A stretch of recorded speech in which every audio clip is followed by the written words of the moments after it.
எனக்கு ஜோதிகா கேரக்டர் தான் வேணும். அடம் பிடிச்ச அசின். என்ன நடந்துச்சுன்னு தெரியுமா? கோலிவுட்ல அசைக்க முடியாத இடத்துல இருந்தவங்க நடிகை அசின். விஜய், அஜித், கமல், சூர்யா, விக்ரம் அப்படின்னு நெறைய பேர் கூட ஜோடி போட்டு நடிச்ச அவங்க ஹிந்திலயும் ஒரு கலக்கு கலக்குனாங்க. தன்னோட கெரியர் பீக்ல இருக்கிறப்பவே மைக்ரோமேக்ஸ் ஓனர் ராகுல கல்யாணம் பண்ணிக்கிட்டு செட்டில் ஆயிட்டாங்க. இப்போ நடிப்புல இருந்து ஒதுங்கி கணவருக்கு தொழில்ல ஒத்தாசையா இருந்துட்டு வராங்க. அந்த தம்பதிக்கு ஒரு பெண் குழந்தையும் இருக்குது. கேரளாவைச் சேர்ந்த அசின் தமிழ்ல M Kumaran son of Mahalakshmi படத்துல ஹீரோயினா அறிமுகமானாங்க. ரவி மோகன் ஹீரோவா நடிச்சிருந்த அந்த படம் மிகப்பெரிய வெற்றியை பெற்றது.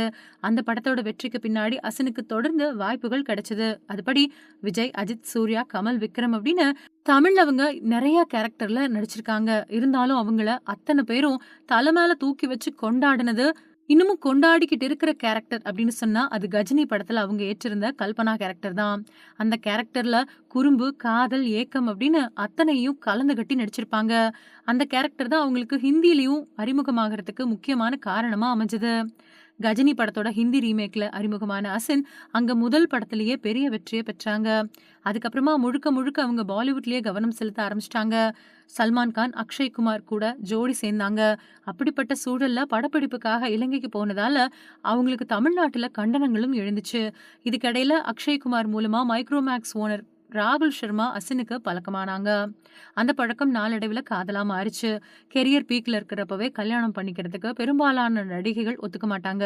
ஆனா தன்னோட மார்க்கெட் நல்லபடியா இருந்தப்பவே ராகுல கல்யாணம் பண்ணிக்கிட்டு செட்டில் ஆயிட்டாங்க அசின். இந்த நிலையில சூர்யாவோட படத்துல அசின் நடிக்க கமிட் ஆனப்போ அவங்க வச்ச கண்டிஷன் பத்தி தெரிய வந்திருக்கு. அதாவது கிருஷ்ணா இயக்கத்துல உருவான சில்லுன்னு ஒரு காதல் படத்துல பூமிகா நடிச்சிருந்த கேரக்டர்ல அசினை தான் நடிக்க கேட்டாங்களாம்.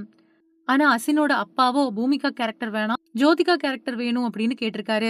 அசினும் அதே மைண்ட் செட்ல தான் இருந்தாங்களாம். இதை இயக்குனர் போய் சூர்யா கிட்ட சொல்ல, பூமிகா கேரக்டரும் ஹீரோயினுக்கு சமமான கேரக்டர் தானே, நான் வேணா அசின் கிட்ட பேசி பார்க்கவா, இல்லனா நீங்க இன்னொரு தடவை பேசி பாருங்க அப்படின்னு சொல்லியிருக்காரு. அதுபடி மறுபடியும் அசின் கிட்ட பேசுறப்போ ஜோதிகா கேரக்டர் தான் வேணும் அப்படின்னு விடாப்பிடியா இருந்தாங்களாம். அதுக்கு பின்னாடி இது ஒத்து வராது அப்படின்னு முடிவு பண்ணி தான் அவங்கள கமிட் செய்ய வேணாம் அப்படின்னு முடிவெடுத்திருக்காங்க.